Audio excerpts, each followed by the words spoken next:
Start करूँ। देखो हम लोग यूनिट 5 पढ़ते हैं। यूनिट 5 में जो सेकंड चैप्टर है उसमें ओनली वन क्वेश्चन हम लोग कल किए थे। आज हम लोग नेक्स्ट क्वेश्चन को करेंगे और जो क्वेश्चन नंबर सेकंड दिया है ना, ठीक है, एंड क्वेश्चन नंबर सेकंड जो दिया है कि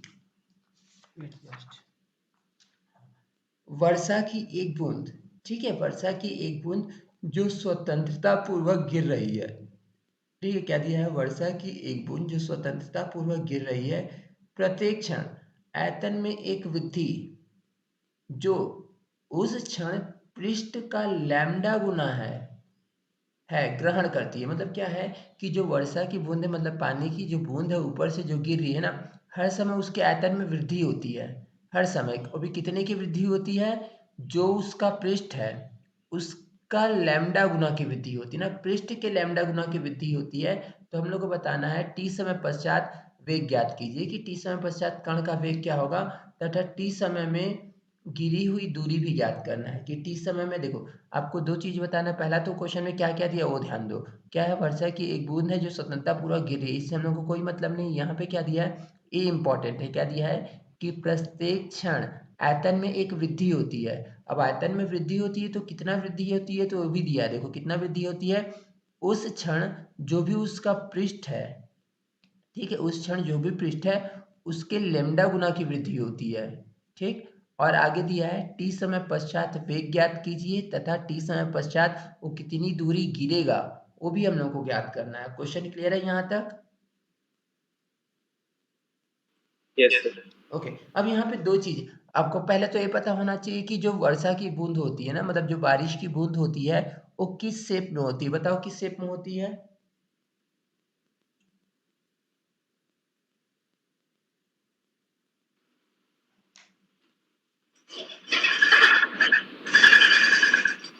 बारिश की गोला बूंद किस शेप में होती है, उसका आकार कैसा होता है? गोलाकार होता है। गोलाकार ना। तो देखो गोलाकार जब इसका होता है तो क्वेश्चन में दिया आयतन में एक वृद्धि प्राप्त करती है। तो आयतन आपको पता होना चाहिए, आयतन कितना है बताओ, आयतन कितना होता है गोले का?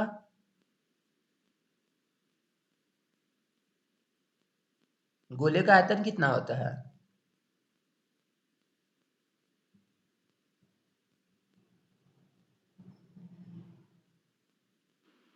गोले का फोर आयतन कितना फाइव होता है?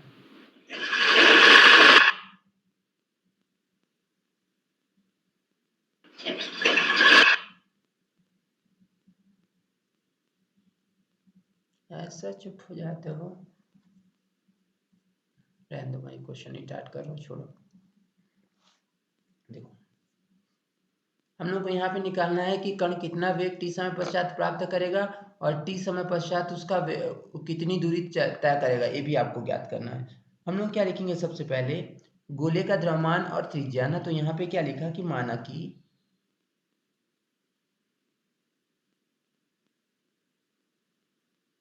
टी समय पश्चात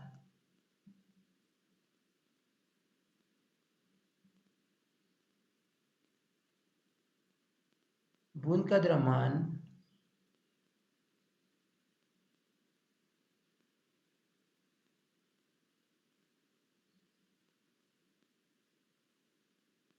स्मॉल एम तथा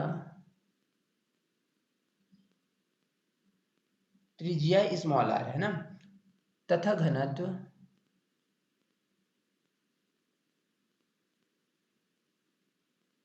टी है। सॉरी, घनत्व रो है ना, घनत्व को हम लोग क्या मान लिए, रो।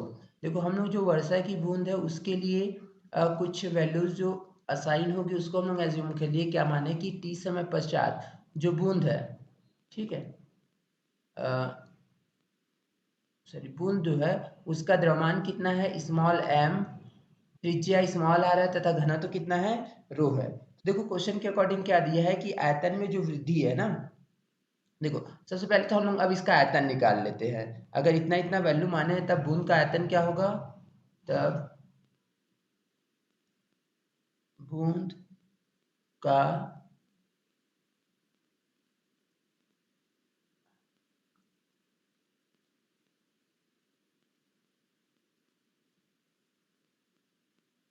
आयतन v, बूंद का आयतन v, ठीक है। बूंद किस शेप का होता है? गोलाकार ना, और गोले का जो आयतन होता है वो होता है 4/3 pi into radius cube, that means R square. और एक दिया है, और गोले का आयतन का रिलेशन किसके साथ दिया है? पृष्ठ के साथ। क्वेश्चन में दिया है ना कि गोले का आयतन में जो वृद्धि होती है उसके पृष्ठ का लैम्डा गुना होती है, तो हम लोग को इसका पृष्ठीय क्षेत्रफल भी पता होना चाहिए तथा, तो यहाँ पे लिखे पृष्ठ, गोले का जो पृष्ठ होता है, गोले का जो पृष्ठीय क्षेत्रफल होता है 4πr² होता है, 4πr²। तो देखो हम लोग जो दिया है उसको नोट करते हैं।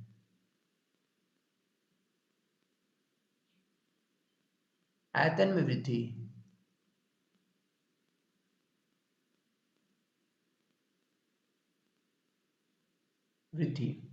बराबर लैम्डा इंटू पृष्ठ। क्वेश्चन में दिया है ना कि जो आयतन में वृद्धि होती है पृष्ठ का लैम्डा गुना होती है ना, तो यहाँ पे अगर हम बेसिकली बात करें तो आयतन में वृद्धि, अगर आयतन आपका कैपिटल वी है तो आयतन में परिवर्तन को किससे इंडिकेट करेंगे? dv/dt। ठीक है, कितना होगा? लैम्डा इंटू पृष्ठ, और पृष्ठ कितना है आपका? 4 pi, and this is r²। तो इसको हम लोग नोट कर लिए। अब ध्यान देना, d/dt, ठीक है, यहाँ पे क्या दिया? आयतन। ठीक है, अब देखो हम लोग आयतन घनत्व का एक रिलेशन जानते हैं। क्या पढ़े हम लोग कि घनत्व इज इक्वल टू द्रव्यमान बटा आयतन। द्रव्यमान बटे में आयतन, ये फॉर्मूला होता है ना कि घनत्व इक्वल टू द्रव्यमान बटे में आयतन। तो द्रव्यमान इज इक्वल टू क्या होगा? सॉरी, द्रव्यमान नहीं, आयतन इज इक्वल टू होगा यहाँ पर, क्योंकि हम लोग को आयतन की वैल्यू चाहिए। तो आयतन इज इक्वल टू द्रव्यमान बटे में घनत्व। ओके, अगर द्रव्यमान घनत्व बराबर होता है द्रव्यमान बटे में आयतन, तो आयतन इक्वल टू क्या होगा? द्रव्यमान बटे में घनत्व। और यहाँ पे अगर मैं बेसिकली देखूँ आयतन है ना, तो आयतन इक्वल टू क्या होगा? द्रव्यमान बटे में घनत्व। और द्रव्यमान को हम लोग यहाँ पे किससे इंडिकेट किए हैं? एम से, और घनत्व को किससे इंडिकेट किए हैं? रो से। तो वी की पोजीशन में मैं रख दिया द्रव्यमान बटे में घनत्व अकॉर्डिंग टू फॉर्मूला ना। तब देखो यहाँ पे आपका क्या होगा? Equal to lambda into 4 pi, and this is r²। Okay, तो देखो यहाँ पे लैम्डा तो कांस्टेंट टर्म है, ठीक है, लैम्डा क्या है यहाँ पर? Constant term. सॉरी, लैम्डा नहीं, रो भी क्या है यहाँ पर? Constant term. ये जो घनत्व है वो तो क्या कांस्टेंट होगी ना द्रव की बूंद का।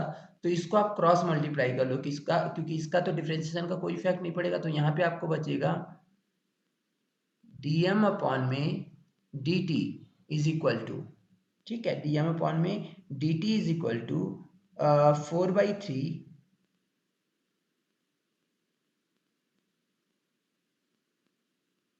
जस्ट वेट ना, 4πr² है ना, तो यहाँ पे हो जाएगा 4, लैम्डा सेम रहेगा, इंटू 4πr² रो हो जाएगा। ओके, और इसको हम लोग बोल देते हैं इक्वेशन नंबर 1। ठीक है, अब हम लोग निकालेंगे यहाँ पे बूंद का वेग, बूंद का वेग। देखना यहाँ पे ध्यान देना, कैपिटल वी जो है आयतन को इंडिकेट करे, तो वेग को हम लोग यहाँ पे इंडिकेट करें स्मॉल वी से।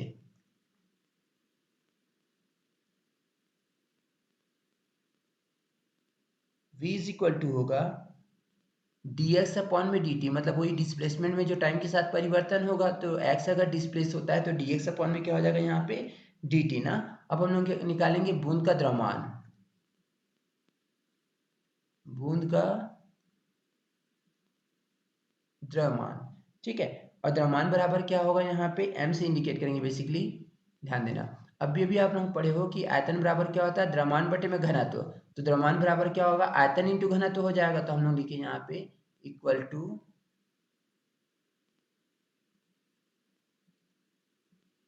आयतन इंटू घनत्व। ओके, तो यहाँ पे द्रव्यमान को हम लोग इंडिकेट किए स्मॉल m से, आयतन, आयतन हो गया आपका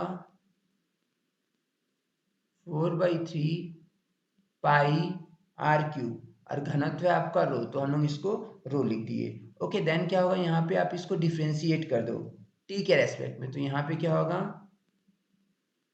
डीएम अपॉन में dt, डीएम अपॉन में क्या हो जाएगा dt। अब देखो यहाँ पे जो जो कांस्टेंट वैल्यू उसका तो डिफरेंशियल नहीं होगा, क्या है यहाँ पे कांस्टेंट 4/3 पाई, रो भी कांस्टेंट है, केवल यहाँ पे क्या है, त्रिज्या चेंज हो रही है ना, क्योंकि आयतन चेंज हो रहा है, तो आयतन चेंज हो रहा है तो दैट मीन्स त्रिज्या तो चेंज हो ही रही होगी, जब त्रिज्या चेंज होगी तभी यहाँ पे आयतन में परिवर्तन होगा। तो देखो इसका आर क्यूब का यहाँ पे अवकलन कर दो, आर क्यूब का अवकलन क्या होगा, टी के सापेक्ष 3r², बट आप टी के सापेक्ष कर रहे हो तो क्या लिखना पड़ेगा, dr अपॉन में यहाँ पर dt आ जाएगा। ओके, dr अपॉन में dt। अब देखो यहाँ से 3 और 3 क्या होगा, न्यूमरेटर डिनोमिनेटर से कैंसिल होगा, देन आपको यहाँ पे dm अपॉन में dt की एक फिक्स वैल्यू मिली which is equal to 4 pi rho r² and this is dr upon में dt which is equation number 2। अब देखो हम लोग गए समीकरण नंबर 1 तथा 2 से, देखो 1 और 2 को अगर देखें हम लोग तो यहाँ भी आप dm अपॉन में dt की वैल्यू निकाले और यहाँ भी dm अपॉन में dt, यहाँ पे dm अपॉन में dt इक्वल टू है लैम्डा इंटू 4 पाई r² रो, और यहाँ पे है dm अपॉन में dt की value 4 pi rho r² dr upon में dt, दैट मीन दोनों का लेफ्ट इक्वल है। जब दोनों का लेफ्ट इक्वल है तो दोनों का राइट साइड भी क्या होगा, इक्वल ना। तो देखो यहाँ पे क्या लिखोगे, पहले मैं इक्वेशन नंबर 2 के राइट साइड को नोट कर ले रहा हूँ, तो इक्वेशन नंबर 2 का राइट साइड यह है 4 pi and this is rho r² dr upon में dt इक्वल टू, समीकरण नंबर 1 का राइट साइड क्या है, तो इसको देखते हैं lambda and this is 4 pi r² and rho हो जाएगा। ठीक है, जो जो वैल्यू कैंसिल हो रही है यहाँ पे हम लोग कैंसिल आउट कर लेते हैं। देखो क्या क्या कैंसिल हो रहा है, 4 पाई लेफ्ट राइट से कैंसिल हो जाएगा, रो यहाँ भी है रो यहाँ भी है कैंसिल होगा, यहाँ भी r² है यहाँ भी r² है, दोनों क्या हो जाएगा यहाँ पे कैंसिल। तो देखो जब यहाँ पे वैल्यूज को हम लोग कैंसिल किए तो आपको यहाँ पे मिला dr अपॉन में dt, और dr अपॉन में dt किसके इक्वल हो गया, लैम्डा के। ठीक है, dr अपॉन में dt किसके इक्वल हो गया, लैम्डा के। तो देन हो गया यहाँ पर dr is equal to lambda dt। ठीक है, dr इज इक्वल टू क्या हो गया, लैम्डा dt। अब हम लोग यहाँ पे समाकलन कर रहे हैं,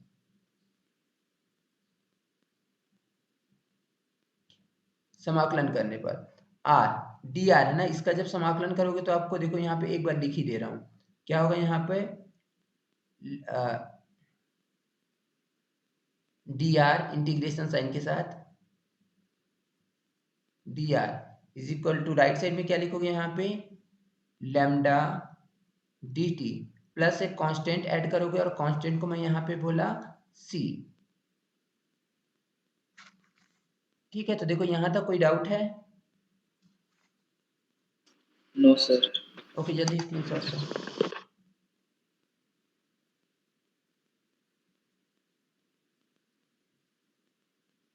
हो गया। Yes sir.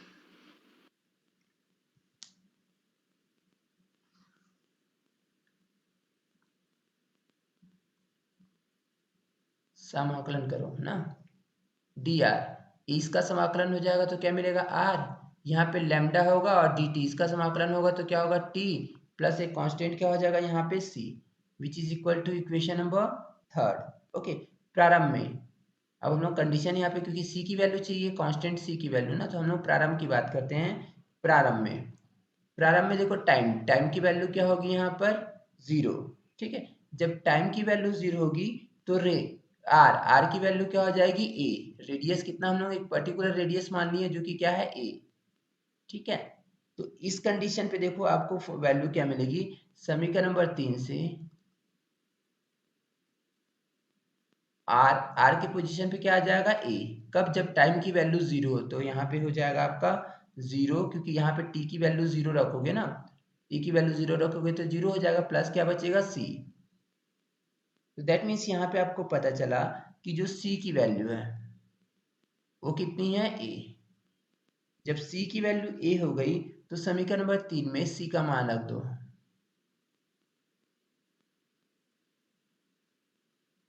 c का मान रखने पर, जब c का मान रखोगे तो r इज इक्वल टू क्या होगा, लैम्डा टी प्लस सी, मतलब लैम्डा टी प्लस क्या हो जाएगा यहाँ पर a हो जाएगा, which is equal to equation number 4। ठीक है, अब देखो हम लोग बूंद का द्रव्यमान में चलते हैं। जब आपको रेडियस की वैल्यू मिल गई, फिक्स वैल्यू ना, तो अतः बूंद का द्रव्यमान, बूंद का द्रव्यमान, अब बूंद का द्रव्यमान देखो आप कहाँ पे कैलकुलेट किए, ध्यान देना, ए लिखो ना, बूंद का द्रव्यमान कितना है, m is equal to 4 pi r³ rho है ना, m equal to 4 pi r³ rho, तो इसको हम लोग यूज करते हैं अब ना, बूंद का द्रव्यमान m is equal to 4/3 pi, actually था ना 4/3 पाई r³ रो हो जाएगा ना, तो देन क्या होगा यहाँ पे 4/3 पाई, r की वैल्यू क्या है, लैम्डा टी प्लस a का होल क्यूब, और यहाँ पे हो जाएगा rho, which is equation number 5। Okay, अब देखो हम लोग यहाँ पे फॉर्मूला अप्लाई करेंगे। फॉर्मूला, कल देखो मैं एक फॉर्मूला आप लोगों को पढ़ाया था, क्या होता है रिलेशन संवेग में, d/dt mv, d/dt mv equal to क्या होता है, capital P plus u and dm upon में dt, dm अपॉन में dt होता है ना, जहां जो कैपिटल P है वो किसको इंडिकेट करता था, बल को। ठीक है, जो कण होगा उस पर जो बल लगेगा उसको इंडिकेट करता है, तो यहाँ पे आपको वैल्यू मिलेगा d/dt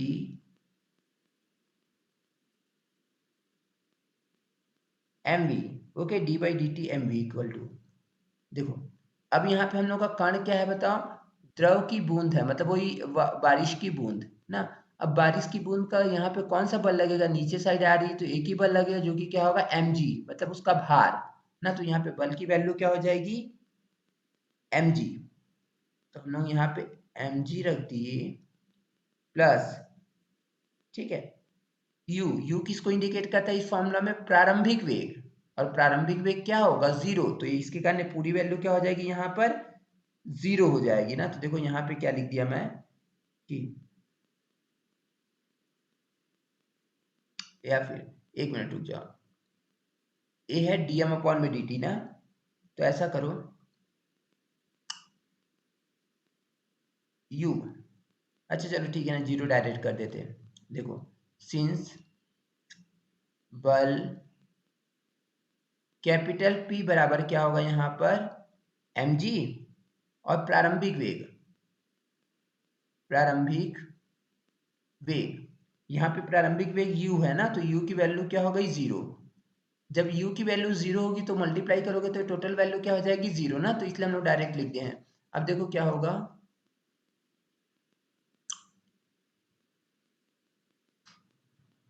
ध्यान दे रहे ना, दिस इंप्लाइज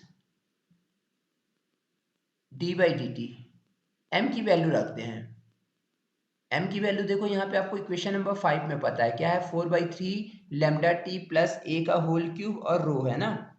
ठीक है, तो इस वैल्यू को हम लोग यहाँ पर रखते हैं, यहाँ पर। ठीक है, अगर यहाँ पर इस वैल्यू को आप लोग पुट करोगे, ठीक है, इस वैल्यू को, तो देखो क्या मिलेगा आपको,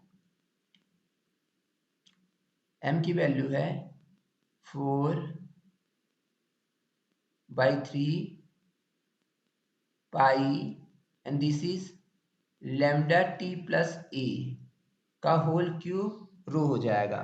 ठीक है, और ऑलरेडी यहाँ पे क्या है v, तो हम लोग v को सेम लिख देते हैं, v जो यहाँ पे था इसको हम लोग सेम लिखे, m की वैल्यू पुट कर दिए, इंटू v था तो ये पूरा m की वैल्यू इंटू क्या लिखे v, equal to right side भी m की वैल्यू रखो, क्या होगा यहाँ पर 4/3 pi and this is lambda T plus ए का होल क्यूब, और यहाँ पे क्या है g है, तो हम लोग इसको g लिख दिए। ओके, कहाँ से मान रखे हैं? समीकरण नंबर 5 से। ठीक है, समीकरण नंबर 5 से हम लोग यहाँ पे मान को पुट किए हैं। जब यहाँ पे वैल्यू को पुट करोगे तो देखो जो कांस्टेंट वैल्यू उसको बाहर लिख दो, 4/3 पाई। ठीक है, 4/3 पाई, और यहाँ पे रो, ये सब तो कांस्टेंट हो जाएगा। बस डिफरेंशिएशन मतलब टाइम के साथ चेंजेस किस में आएगा, जो इसमें चेंजेस आएगा उसको डिफरेंशिएट करना पड़ेगा। तो देखो यहाँ पे टी है, इसमें आएगा, और साथ में वेलोसिटी में भी टाइम के साथ चेंजेस आएगा। तो बचेगा क्या आपके पास यहाँ पे ब्रैकेट में, lambda T plus A whole raised to 3 into V हो जाएगा। ठीक है, इक्वल टू राइट साइड जो बचेगा आपका 4/3 pi, and this is 4/3 pi, just wait ना, यहाँ पे रो भी तो आएगा, क्योंकि m की वैल्यू क्या थी, देखो m की वैल्यू क्या है आपके पास,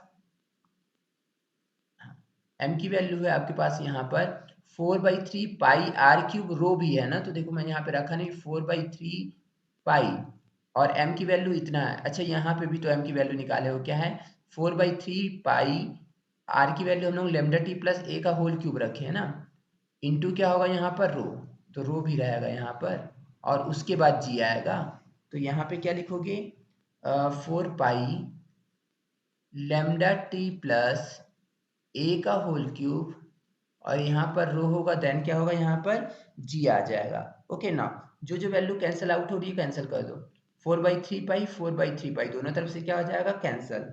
ओके, और क्या क्या कैंसिल होगा, देखो रो है, यहाँ भी क्या है, रो है, कैंसिल कर लो। जब इतनी वैल्यू कैंसिल हो गई तो आपके पास यहाँ पे बचेगा d/dt, and this is lambda T plus ए का होल क्यूब इंटू वी हो जाएगा, और राइट साइड जो आपके पास बचेगा लैम्डा टी प्लस ए का होल क्यूब इंटू जी हो जाएगा। ठीक है, अब हम लोग क्या कर रहे हैं यहाँ पे, समाकलन, समाकलन करने पर लेफ्ट और राइट दोनों का ना, लेफ्ट साइड का जब समाकलन करोगे तो डिफरेंशिएशन का टर्म है, ओनली डिफरेंशिएशन का टर्म हट जाएगा, और क्या मिलेगा आपको, लेमडा टी प्लस ए का होल क्यूब वी हो जाएगा, इक्वल टू राइट साइड का डिफरेंशिएशन करोगे तो यहाँ पे एक्स रेस टू एन का फॉर्मूला अप्लाई होगा, तो क्या बनेगा, लेमडा टी प्लस ए, पावर 3 है तो पावर 4 हो जाएगा, अपॉन में भी 4 आएगा, बट टी के सापेक्ष आप यहाँ पे समाकलन कर रहे हो तो टी के गुणांक को भी लिखोगे, और टी का गुणांक क्या है, लेमडा, तो यहाँ पे क्या लिखा, 4 लेमडा, और यहाँ पे जी तो है कांस्टेंट है, जी को लिखा, प्लस एक कांस्टेंट आपको ऐड करना पड़ेगा सी, जी ग्रेविटी है ना, this is equation number actually 6। Okay, now अब हम लोग फिर यहाँ पे c की वैल्यू, एक कांस्टेंट जो है c तो हम लोग यूज कर चुके थे ना, तो c1 कर लेते हैं। अब हम लोग c1 की वैल्यू निकालेंगे, कैसे होगा c1 की वैल्यू, तो वही कंडीशन, प्रारंभ में t इक्वल टू क्या है, 0, जब t इक्वल टू 0 है, और तब वेग की वैल्यू क्या होगी, 0। ठीक है, t की वैल्यू 0 तो वेग की वैल्यू क्या होगी, 0। तो हम लोग गए समीकरण नंबर 6 से, समीकरण नंबर 6 में टी की वैल्यू 0 रखो और वी की वैल्यू 0, तो लेफ्ट साइड आपका यहाँ पे क्या बनेगा, left side 0, equal to right side क्या बनेगा, यहाँ पे देखो, जब 0 रखोगे ए 0 हो जाएगा। ठीक है, यहाँ पे क्या बचेगा, ए, तो 0 प्लस ए अपॉन में 4 लेमडा इंटू जी प्लस C1 हो जाएगा।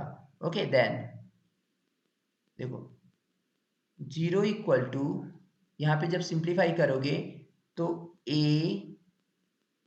रेस्ट टू 4 अपॉन में 4 लेमडा जी प्लस C1। ओके, तो देखो यहाँ पे C1 की वैल्यू अगर निकालोगे तो इसको आप लेफ्ट में ट्रांसफर करोगे तो किसमें होगा, negative a raised to 4 upon में 4 लेमडा इंटू जी, ये होगा आपकी C1 की वैल्यू। ठीक है, यहाँ तक अगर डाउट है तो कोई डाउट पूछो, और नहीं है तो स्क्रीनशॉट लो, फिर मैं आगे कंटिन्यू कर रहा हूँ। No doubt sir. स्क्रीनशॉट लो।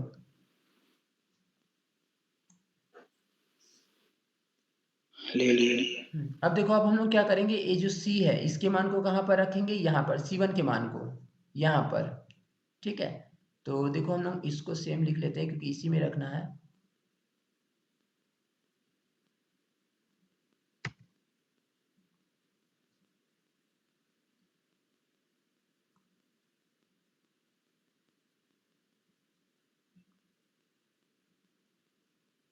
C1 का मान रखने पर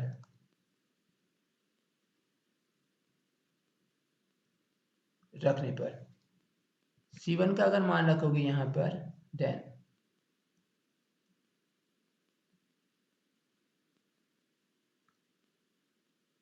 ठीक है, ये था समीकरण नंबर 1। C1 का जो मान है उसको रख दो और C1 का मान देख लेते हैं क्या है,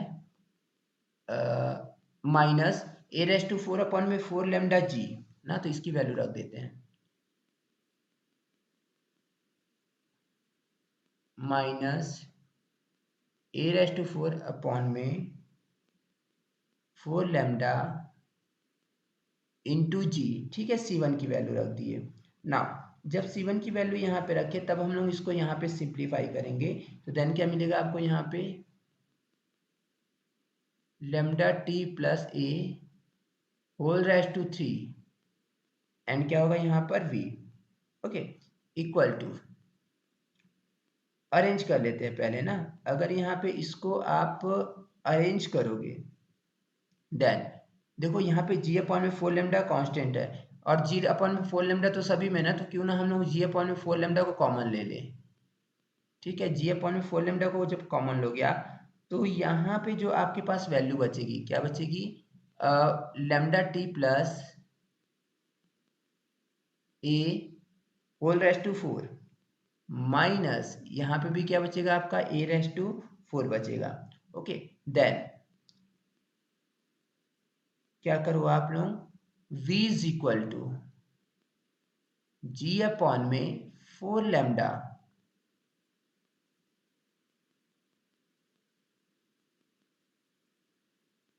लैम्डा, ये मल्टीप्लाई में है, ट्रांसफर करोगे तो डिवाइड में आएगा। ठीक है, तो यहाँ पे आपको बचेगा lambda T plus A whole raise to 4 minus a⁴ upon में lambda T plus A whole raise to 3। Okay, now v is equal to g upon में 4 लैम्डा। ठीक है, जब डिवाइड करोगे तो दोनों को डिवाइड करेगा, पहले को भी दूसरे को भी। पहले को डिवाइड करोगे देखो यहाँ पावर 3 यहाँ पे पावर 4 है, तो एक बार बचेगा, दैट मीन्स क्या बचेगा यहाँ पर लैम्डा टी प्लस ए बचेगा ना। लैम्डा टी प्लस क्या हो जाएगा ए माइनस ए क्या बचेगा a⁴ अपॉन में लैम्डा टी प्लस ए हो जाएगा और पूरे का क्यूब होगा। ठीक है यहाँ तक। अब देखो जब इतनी वैल्यू मिलेगी आपको तो ये v है, v मतलब क्या है वेग, और वेग को हम लोग क्या लिखते हैं dx अपॉन में dt। dx अपॉन में क्या हो जाएगा dt and this is g upon में 4 लैम्डा। ठीक, और यहाँ पे मिलेगा आपको lambda T plus A minus this is a⁴ upon में this is lambda T plus A whole raise to 3 लिख दिए। ओके, नाउ आप यहाँ पे dx कर लो, dx तो dt कहाँ जाएगा राइट साइड, तो यहाँ पे आपको मिलेगा g अपॉन में 4 lambda and this is lambda T plus A minus, ठीक है लैम्डा टी प्लस ए, यहाँ पे क्या लिखे a⁴। ठीक है, a⁴ ये जो डिनोमिनेटर में है ना इसको हम लोग न्यूमरेटर में लेके गए, तो पावर क्या हो जाएगा माइनस, इसको हम लोग लिखते हैं lambda T plus A whole raise to -3 और यहाँ पे क्या आ जाएगा dt। ठीक है, अब आप क्या करो इसका समाकलन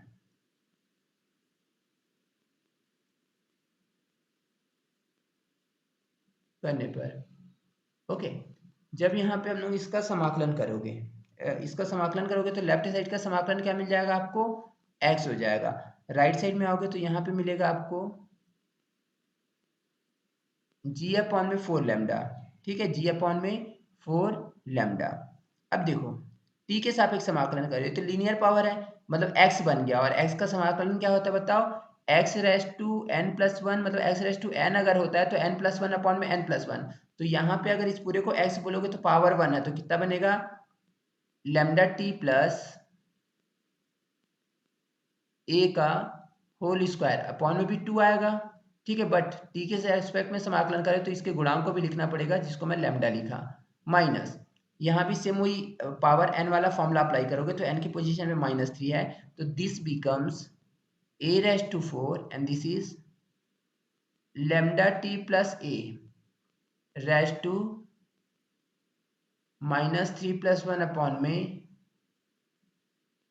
-3 plus 1 ना, और साथ में जो गुणांक है उसको लिखना पड़ेगा, गुणांक क्या है t का लैम्डा, तो यहाँ पे हम लोग क्या लिख दिए लैम्डा, और प्लस एक कांस्टेंट जो है उसको ऐड कर दिया, और कांस्टेंट को हम लोग यहाँ C2 ले रहे हैं क्योंकि C1 और C2 हम लोग यूज कर चुके हैं ना। तो देखो यहाँ पे आपको मिला x equal to g upon में 4, जी अपॉन में 4।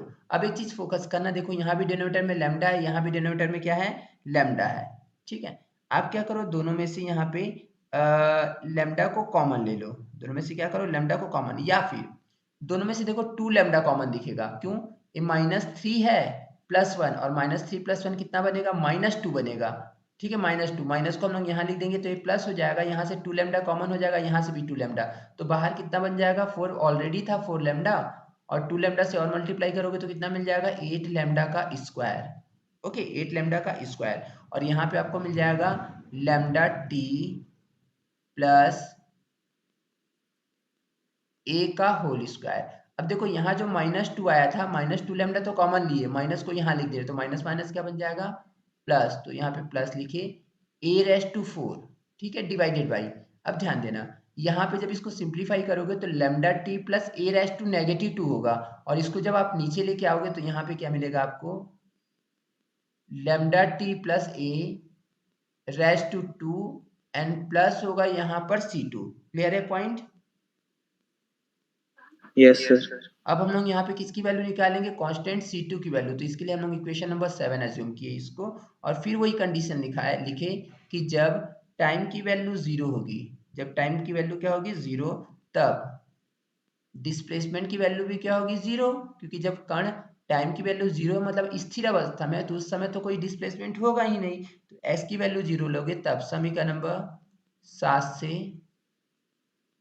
से x इक्वल टू क्या हो जाएगा, सॉरी x की वैल्यू तो 0 रखोगे ना साथ में, तो s की वैल्यू 0 और t की वैल्यू 0 रखो, तो ये तो 0 हो गया, is equal to g upon में this is 8 lambda square, okay यहाँ तक हो जाएगा, यहाँ पे 0 रखो, इसकी वैल्यू t की वैल्यू, तो यहाँ पे a 0 हो जाएगा, ठीक है। तो यहाँ पे क्या मिला 0 प्लस a का whole square plus a raise to 4, ठीक है, यहाँ भी 0 रखो, तो यहाँ पे क्या होगा 0 प्लस a का होल स्क्वायर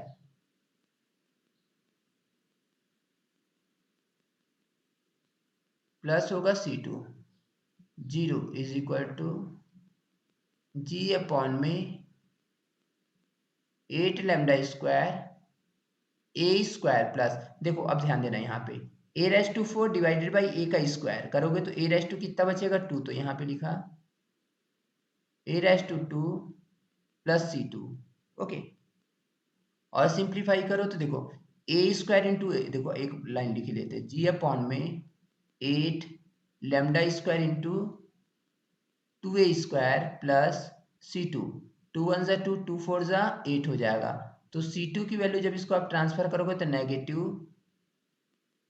जी ए स्क्वायर अपॉन में 4 लैम्डा स्क्वायर होगा, ए आपको मिल गया यहाँ पे C2 की वैल्यू, क्लियर है पॉइंट। Yes, sir. ओके जल्दी स्क्रीनशॉट लो।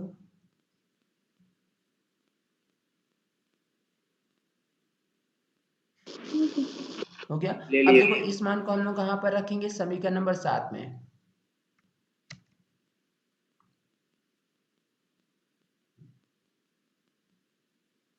समीकरण नंबर 7 में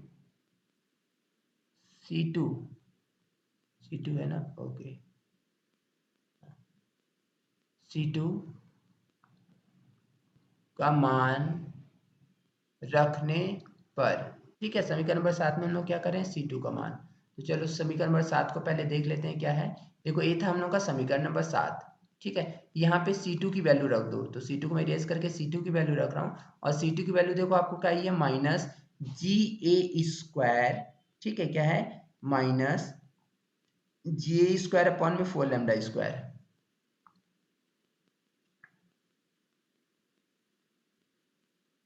GA² अपॉन में 4 लैम्डा स्क्वायर। ठीक है, GA² अपॉन में क्या है, 4 लैम्डा स्क्वायर। ओके, तो यहाँ पे क्या मिल जाएगा आपको, x इक्वल टू पूरे में से देखो क्या कॉमन दिख रहा है, g अपॉन में ऐसा करते हैं हम लोग, g अपॉन में 8 लैम्डा स्क्वायर, लेकिन यहाँ पे 4 है तो 2 का मल्टीप्लाई ऊपर कर देंगे ना, तो हम लोग क्या किए यहाँ पे g अपॉन में 8 लैम्डा स्क्वायर को कॉमन ले लो। ठीक है, जब कॉमन लोगे तो यहाँ पे क्या मिलेगा, लैम्डा टी प्लस ए का whole square plus this is a raise to 4 upon में लैम्डा टी प्लस ए का whole square and this is minus 2a²। ठीक है, यहाँ तक कोई डाउट है? No sir.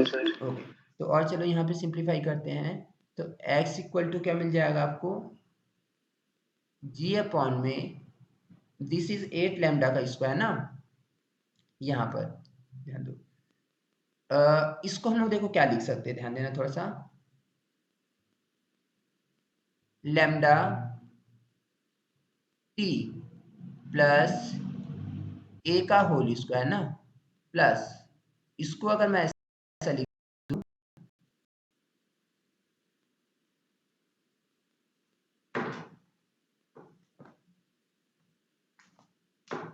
एक मिनट वेट करो।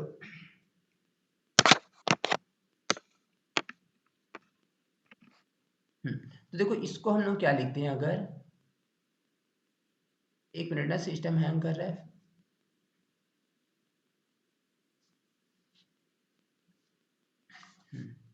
देखो, अच्छा यहाँ पे हम लोग का लैम्डा टी प्लस ए का होल स्क्वायर इसको लिख दिया ना, और इस जो सेकेंड वाला टर्म है इसको मैं होल स्क्वायर के फॉर्म में क्या लिखा, देखो इन 4 था तो a² अपॉन में लैम्डा टी प्लस ए का होल स्क्वायर था तो लैम्डा टी प्लस ए लिखा, और पूरे का यहाँ पे एक साथ होल स्क्वायर कर दिया ना, तो क्या बनेगा बताओ, a² प्लस b² माइनस 2। ठीक है, 2, और यहाँ पे लिखा ए के पोजीशन पे रख दिया यहाँ पर लैम्डा टी प्लस ए का होल स्क्वायर, फिर यहाँ पे लिख दिया a² अपॉन में, सॉरी लैम्डा टी प्लस ए का होल स्क्वायर नहीं बल्कि लैम्डा टी प्लस ए, और यहाँ पे लिखा लैम्डा टी प्लस ए। ऐसा लिखूंगा तो कोई इफेक्ट पड़ेगा क्या, देखो लैम्डा टी प्लस ए से मल्टीप्लाई कर दिया और लैम्डा टी प्लस ए से डिवाइड कर दिया, और यहाँ पे a² plus lambda T plus ए का होल स्क्वायर कर दिया, लिख सकता हूँ क्या ऐसा?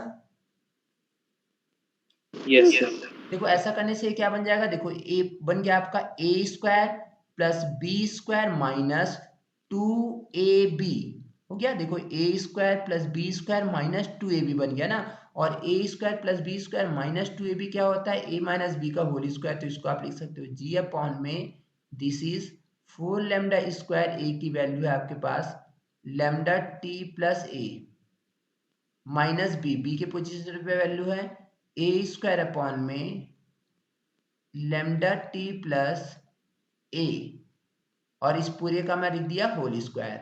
ठीक है, क्या बना, a² plus b² minus 2ab ना। अब देखो इसको हम लोग सिंप्लीफाई करेंगे, तो x इक्वल टू क्या होगा, g अपॉन में 4 लैम्डा स्क्वायर, एलसीएम ले लो, एलसीएम लोगे तो यहाँ पे मिलेगा लैम्डा टी प्लस ए हो जाएगा। ठीक है, लैम्डा टी प्लस ए, तो यहाँ पर आएगा तो देखो इसके साथ मल्टीप्लाई होगा जो कि क्या होगा, लैम्डा टी प्लस ए का होल स्क्वायर माइनस a² और पूरे का यहाँ पे होल स्क्वायर मिलेगा, तो x equal to g upon में दिस इज 4 लैम्डा स्क्वायर, यहाँ पे आप क्या करो ए प्लस बी का होल स्क्वायर अप्लाई करो, तो यहाँ पे बनेगा लैम्डा स्क्वायर मतलब ए स्क्वायर, दैट मीन्स क्या होगा lambda square t square, plus B square, that means क्या होगा ए स्क्वायर, फिर प्लस 2ab मतलब 2, और यहाँ पे इसको लिखोगे लैम्डा टी ए माइनस क्या है यहाँ पे ए स्क्वायर अपॉन में लैम्डा टी प्लस ए बनेगा, ठीक है, और पूरे का यहाँ पे होल स्क्वायर करोगे। ऐसा करने से देखो क्या बनेगा आपका, पॉजिटिव ए स्क्वायर नेगेटिव ए स्क्वायर दोनों यहाँ से क्या हो जाएंगे, कैंसल। ओके, जब दोनों यहाँ से कैंसल आउट होंगे देन x की वैल्यू और मॉडिफिकेशन के बाद मिलेगी x इक्वल टू, ठीक, देखो अब क्या करेंगे यहाँ पर लैम्डा टी ना A square plus B square two square, ठीक है, और यहाँ पे है इतना पूरे का होल स्क्वायर, ठीक है। देन देखो अब हम लोग यहाँ पे कैसे इसको मॉडिफाई कर सकते हैं ना, ध्यान देना, हम लोग क्या कर रहे हैं कि जी अपॉन में एक्चुअली ये 8 लैम्डा है ना, ध्यान देना मैं इसको 4 लिख दिया हूँ, 8 है, 8 एंड दिस इज ऑल्सो 8 ना, तो क्या है जी अपॉन में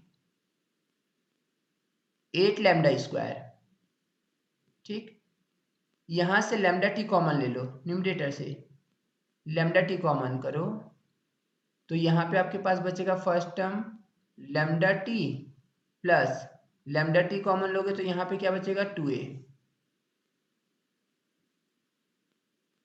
2a अपॉन में होगा यहाँ पे लैम्डा टी प्लस ए, लैम्डा टी प्लस क्या हो जाएगा यहाँ पर ए। अब क्या करोगे यहाँ पे x is equal to g upon में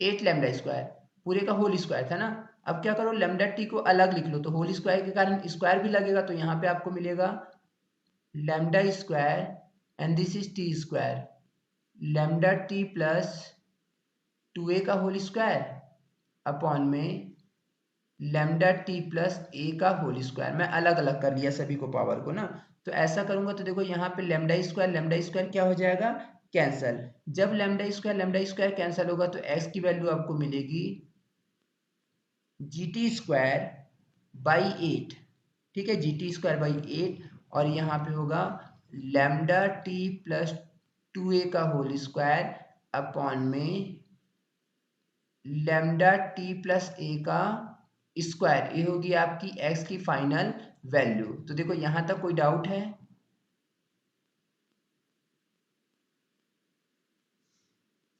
कोई डाउट है किसी को? No sir. ओके, जल्दी स्क्रीनशॉट लो।